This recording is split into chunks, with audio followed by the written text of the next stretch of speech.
This is one place in Dubrovnik you won't hear about at the tourist office.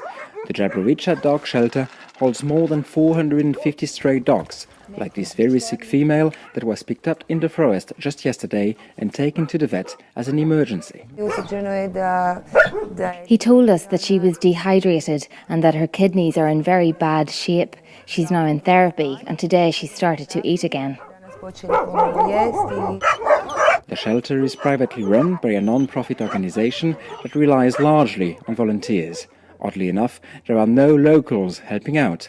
People come from abroad, like Eva, who recently moved from Slovenia. I found this unique place and I found out there are no volunteers in this town either. The people, they don't work over winter, they don't have any jobs, but they rather sit in the cafe and do nothing. So for me it was even higher motivation to come here and volunteer and help what I can. If the locals won't help, they certainly do know who to ask for help when they come across a stray dog in the city.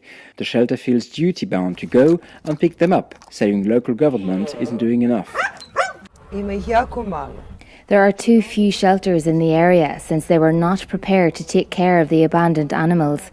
We then organised the Society for Abandoned Animals in Dubrovnik, and we have been running it for the last 13 years.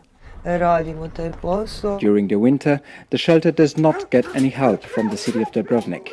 But as the tourist season begins, the local government provides them with dog food and some extra helpers. 13 years ago, the city had another way to deal with the problem by killing the animals as soon as they were collected. That's utterly unforgivable, according to the head of the shelter. The abandoned dogs which we take care of are alive here. This is the most important thing.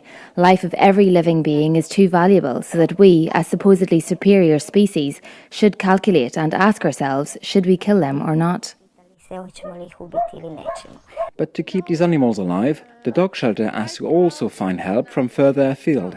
Anne-Marie has come all the way from Switzerland, where she has founded another society just to lend a hand here, a 14-hour drive from Croatia. I'm doing it on one side financially by collecting money in Switzerland, and I pay for castrations. And the other way is to come here and just to tidy up a little bit, which is of course not a big effort.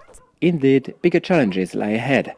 The shelter is over capacity, and despite today's blue skies, it can get really cold and windy up here. There's no running water or electricity. Winter is very tough. Despite all our love and effort, we realise this is almost an unsustainable mission, and we are hoping that we will reach our goal. The shelter is in constant talks with the local government to get them to build a new facility. But the project is constantly pushed back. For now, there's no new home for the dogs on the horizon.